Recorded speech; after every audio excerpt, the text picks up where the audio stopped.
stop his nuclear program, should denuclearize. I don't see things moving towards that direction. And if you look at the trend of, discussion and the issues that North Korea has presented, they've revolved around how to avoid accidental, violent conflict and things like that. Nothing has been considered as far as the nuclear program is concerned. That is where the most difficult aspect of the talks, would eventually play out. Now, but what is the huge cry about North Korea having nuclear weapons? Just last week, India successfully test-fired a long-range intercontinental ballistic missile without any hue and cry. So what's the big issue if North Korea has its own nuclear program? The big issue is the nature of nuclear weapons. Nuclear weapons have the capacity to destroy massively. And the fear always is that if a country that is unstable or a country that has a political structure that is not, reliable, and a leader that may not be, rational, and any accident occurs or any move towards using those weapons takes place, then it becomes worrisome. So it's always a case of the country that possesses nuclear weapons. What kind of leadership does it have? How stable politically is it? What are the chances of, a nuclear war, being backed upon by that country? Those are the factors. Of course, other countries, the United States, Russia, other countries have nuclear weapons. There's no much concern regarding those countries. It is the nature of the structure and nature of a country and the nature of the political system and the leadership. Those are the factors that, influence concern or the lack of it in the testing of these weapons, which is why people are concerned about North Korea, but not so concerned about the United States, for instance, or India. But really, just as an aside, shouldn't we be concerned about the United States, considering the person in charge now? For that same reason, that for once, it seems that the United States has had a leader that is not that rational as previous leaders have been since nuclear weapons began to be used in 1945, which is also why there is concern. People have said, can we trust this man with the nuclear code, nuclear button, and things like that? So it is a factor of how reliable, how perceived, how rational is the leader, how stable is the political system. Those are the factors that determine concern or the lack of it. Now, the U.S. Secretary of State, Rex Tillerson, believes that sanctions are really starting to hurt and that North Korea will be forced to come to the negotiation table. Do you see that happening? That is difficult to, state with specificity. I don't see that happening because North Koreans are willing to sacrifice anything, including death, for that their nuclear program. And if you look at the focus of these negotiations, between North and South Korea, is aimed at isolating the West, notably the United States. North Korea coming to, negotiate, because negotiation at the end of the day has one objective, getting North Korea to denuclearize. And that is off the table. That is a red line as far as North Koreans are concerned.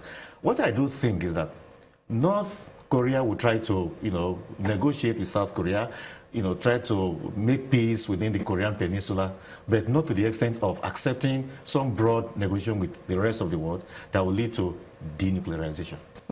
Now, at a meeting in Vancouver, Canada last week, 20 nations, including the United States and Canada and Japan, agreed to consider unilaterally imposing sanctions on North Korea that go beyond those required by UN Security Council resolutions. What do you make of this?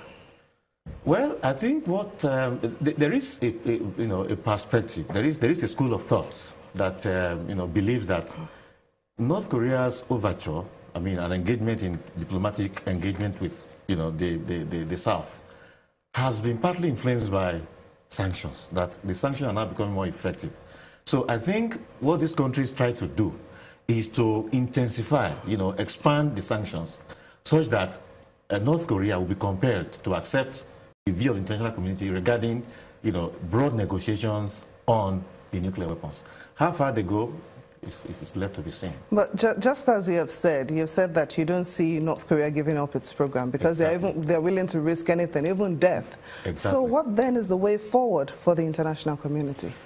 The way forward would, to my mind, is not so much to get North Korea to, give up its nuclear.